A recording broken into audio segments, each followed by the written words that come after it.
Hello everyone, it's Jamal Thomas. Welcome to the Progressive Soapbox. So I am still out here in the boonies. I had to take the car to try to find a Wi-Fi access, or to just get internet access in general. Jeff Sessions. I have no love for Jeff Sessions at all. I've said Jeff Sessions needs to look into the DNC and the things that took place with regards to the primaries, with regards to the Clinton Foundation, etc., etc., etc. One of the things, or one of the dickish things, one of the reasons I don't like Jeff Sessions, or one of the current reasons, forfeit asset forfeitures. So a cop pulls you over. Hey, you have $1,000 on you. I'm going to take that money from you. Wait a minute, I didn't do anything wrong. Yeah, I know, but I'm going to take this money from you. I'm being pretty simplistic, but essentially a cop can take money from you without you being convicted of a crime, and oftentimes people don't get that money or those things back. If anything, the police department is incentivized to do so because it allows them to essentially fill their coffers. And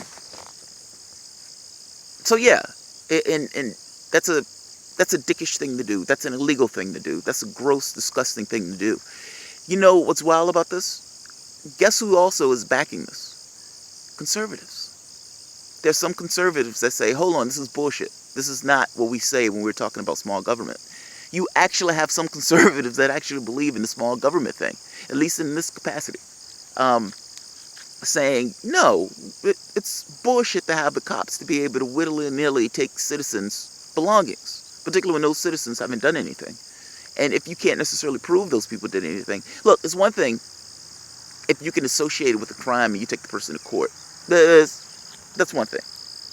It's a whole different animal if you have some animal stopping somebody in the public and you're supposed to trust that particular person to do the right thing. I don't know why you would trust the cop to do the right thing in that case when he's incentivized not to do so.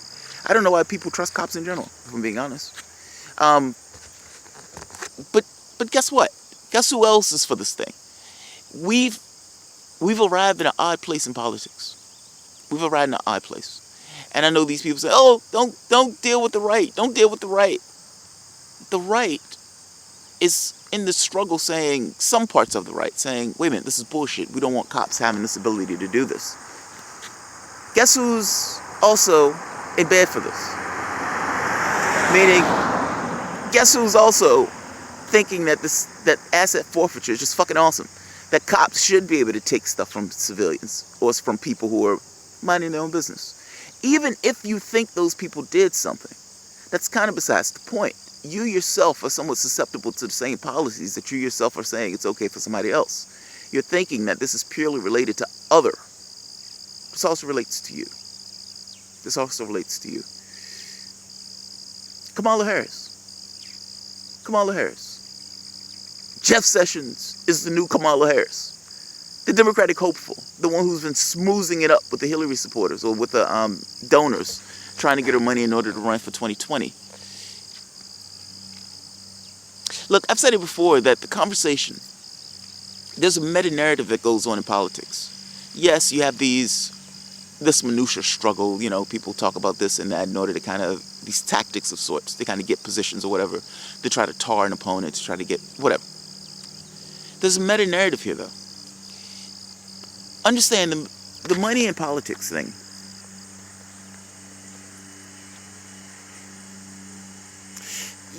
Think of it this way. You have... What the hell is that? Alright, I don't know what that is. And I'm hoping this doesn't... This looks utterly ridiculous. The money in politics thing. You have a situation where somebody needs to maximize their profits. Meaning companies, corporations. How you doing? Meaning you have, this is going to sound slightly racist. I'm on a plantation. And my wife was like, there are black people working on the plantation. And she's like, I hope they own that land. They're not just working that land for somebody else. It's like, we've come too far, man. It's 2017. We shouldn't be working this land. Alright, that's a detour. The money in politics. You have a system that says maximize profit. I'm talking about the capitalistic system. It is a joke to believe that your political system is going to somehow function in a way that goes beyond the economic system. Those things, to some degree, are intertwined, particularly in politics, where you have taking gobs of money in order to get elected. And taking those gobs of money to get elected, you have people who say, okay, I'm giving you this money because I'm giving you this money as a political donation, but I want some things in return for that money. You're a capitalist. That's what you're going to do. You're going to maximize your profit any way you can, even if that means going out of your sphere of business and into the political arena. If I can pay for a super PAC to pay for somebody to get in office who's going to toe my line, I'm going to put that super PAC to get that office. Because guess what? Yes, I'm putting $10 million out, but I'm going to get $1 billion back in taxes or regulations for my particular company.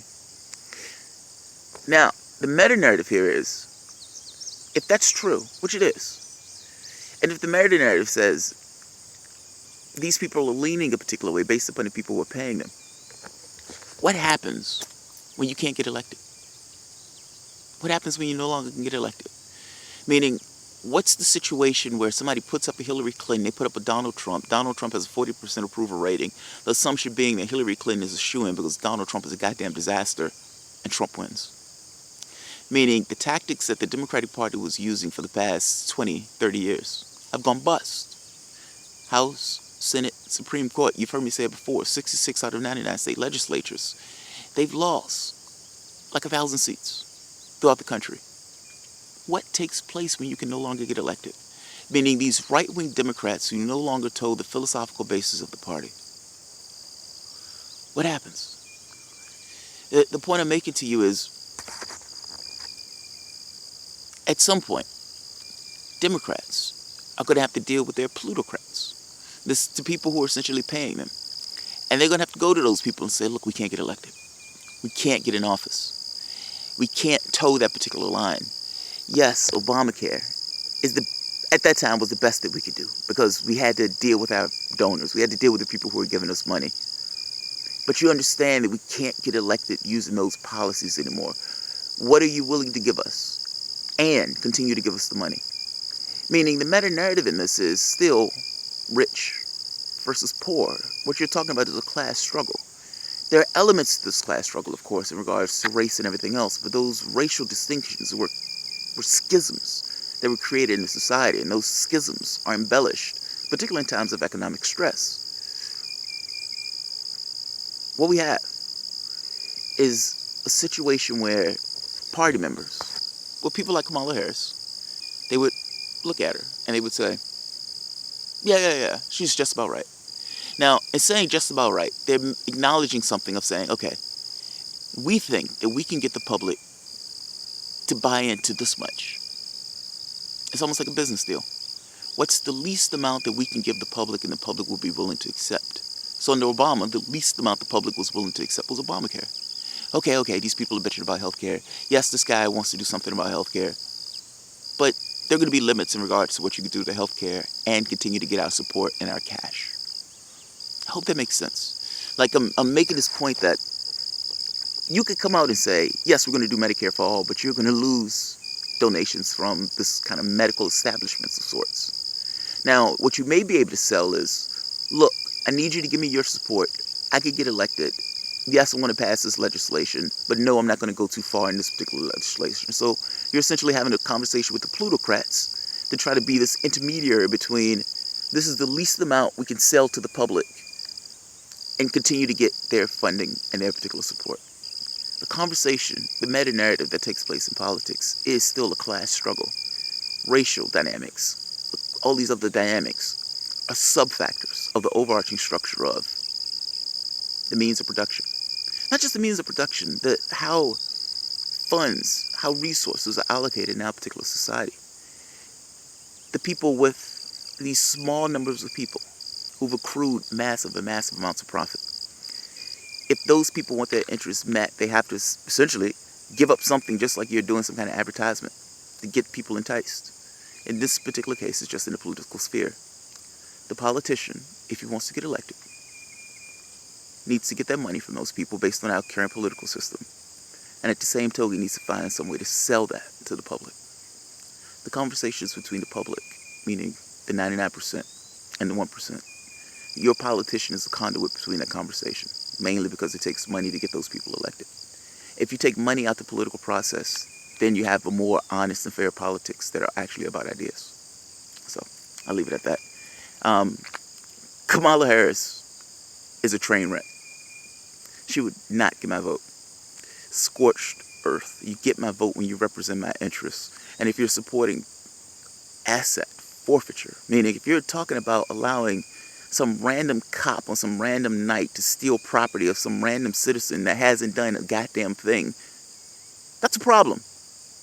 That's a problem. That's a deal breaker in any particular politician, and that particular politician would never get my support. I'll leave it at that. All right, guys, if you enjoy the content, feel free to share, rate, subscribe, and of course, you can always support the work through PayPal or Patreon. Thanks, guys.